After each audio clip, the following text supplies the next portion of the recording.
pagbaba namin, punta kami sa Gala Food Mart, Japan ang atake. Then after doon, check-in tayo sa hotel. Yun lang. Tapos, gusto lang natin try yung lalapit or nakita namin sa TikTok. Hindi namin nag-date. Kaka-anniversary lang namin yung Friday. Second anniversary. So, see you there.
So, hello. We're finally here.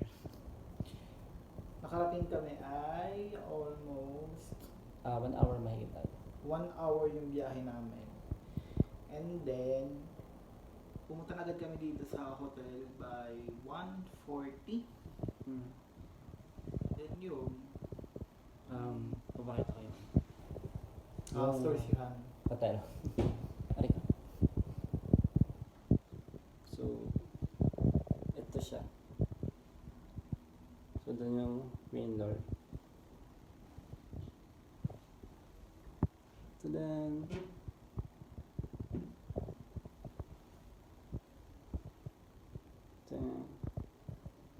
ito yung CR.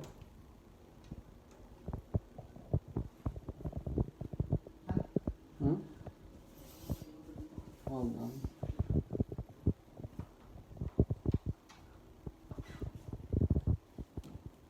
Yeah. Open. TV. Yes. Sitting room niya.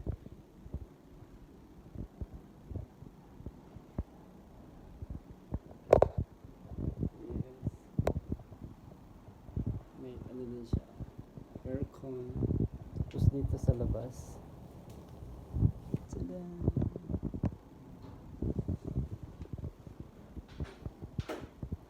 Maganda yan. Ano nga ba? So, pahinga lang muna kami.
真っ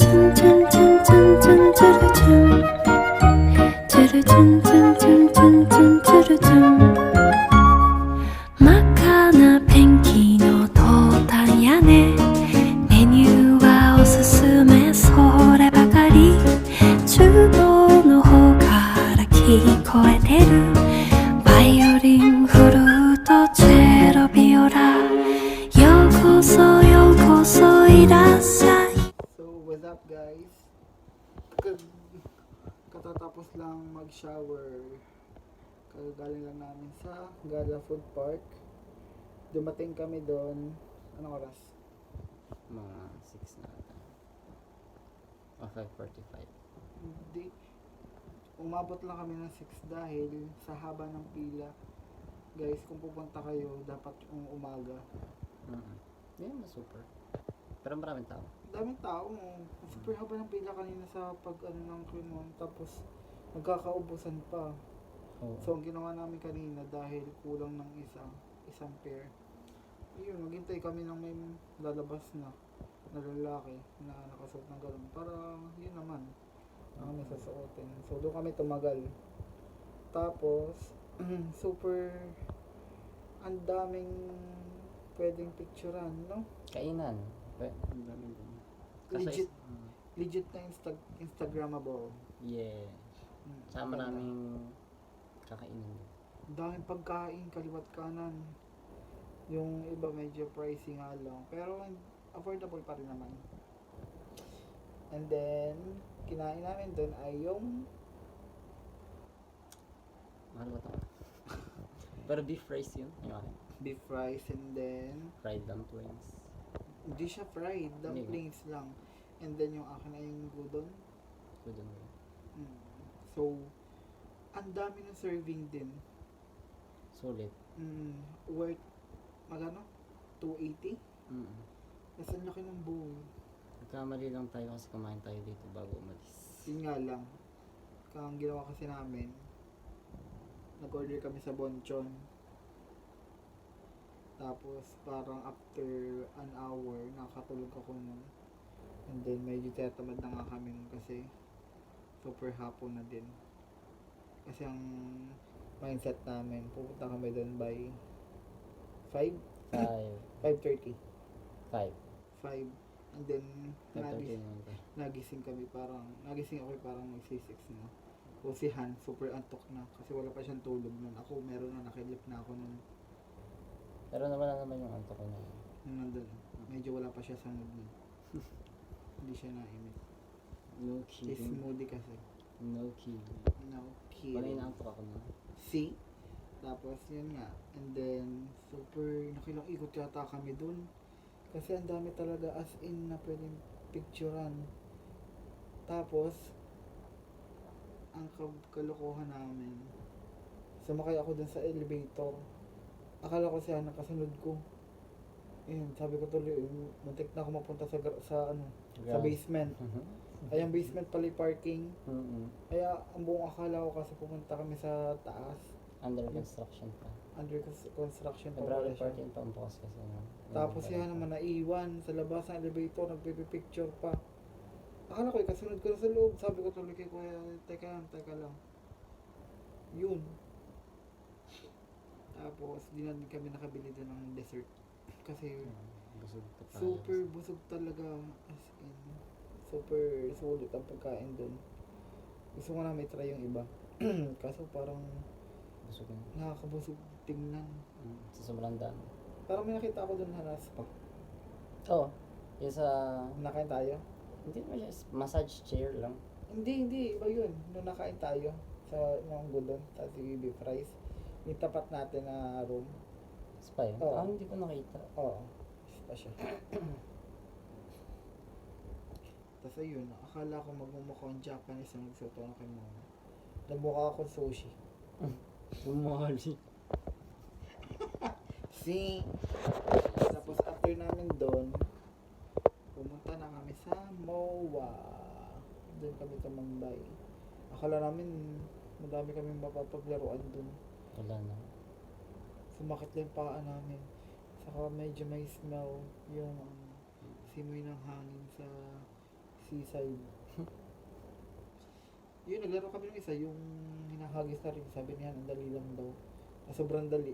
Yun, madali ding naubos yung aming 200. Ang bilis mo kasi magano. Chuk, chuk, chuk, chuk, chuk. Dapat Sabi ka ganun. dahan-dahan. Kahit wala masaganon yun. Doon. Tumusa sa shoot mo sa butas. Tapos nung patapos na kami, may naiwan ako sa kamay ko ng isa pa. Meron pa pala ako. Hindi ang ginawa ko, bumalik ako. Nagis ko, dumiretso dun sa pinakailalim. Wala man natin na maanabuti. Sa butas mo sa dyan. Ang hindi magastos dito ang foods. Nagastos na kami sa pamasahe talaga. Kasi biruin mo ha, e-bike, balikan. Isang andar dito ay 125. Simula Mawa, mga dito So sa nung hotel. nagpunta tayo sa Gala Food Park, magkano ang binigyan natin? 150? 150. Simula Simula hotel. dito sa hotel hanggang Gala Food Park, 150. Sabi dun sa TikTok, pwede daw lakarin. Parang hindi naman. Promowa to, to Gala Food Park. Parang hindi naman. Hindi pwede. Siguro kung Siguro kung matatag yung binti nyo, saka hindi masasakitin yung inyong sakong na paa, yung heel. Ako kasi, ako yung may gout, tapos mabilis mangala yung aking sakong, kaya ganun, siguro kaya masakit. Yun pa ako. What more kung ang sinuot kong sapatos ay katulad ng sayuan. kaya nga. Mga ngayon sa sapatos sa mata. Yun, hindi siya recommendable para sa akin yung mga mabibilis sakitan ang paa. Kailangan mo talagang sumakay, as in. Tapos buti nilang yung sinakyan namin, papuntang Gala Food Park. Ay, hindi niya din pala alam. Nagtanong pa nga siya, buti naalala namin yung landmark na W Mall. E di, ako naman, nag-Google Maps na ako nun. Chinek ko. Tapos pinakita ko na din kay Kuya. E di ako taga-sabi, Kuya, kaliwa, kanan, ganun. Pero kami naghahanap ng Pokemon. Nagpo-Pokemon Go kami kanina. Tapos ayun, ang ganda sa labas. Kasi medyo maliwanag pa na dating namin. Kita pa namin ang view. Super aesthetic niya talaga. And Instagrammable talaga. tapos, ang expense naman namin sa pamasahe from Gala Food Park to MOA, 125? Hindi. 100 lang ang pabalik. 100 lang. Yun, 100 lang. Tapos, from MOA to dito sa hotel, 125. Pag special daw, or pag Arkila, or Arkila. Arkila mo yung sasakyan na e-bike. Weird nga dito sa Manila kasi ang sinasakit talaga, wala kang makikita dito ng tricycle, napakadalang. E-bike na. So yun, bukas 12 PM ang aming check out.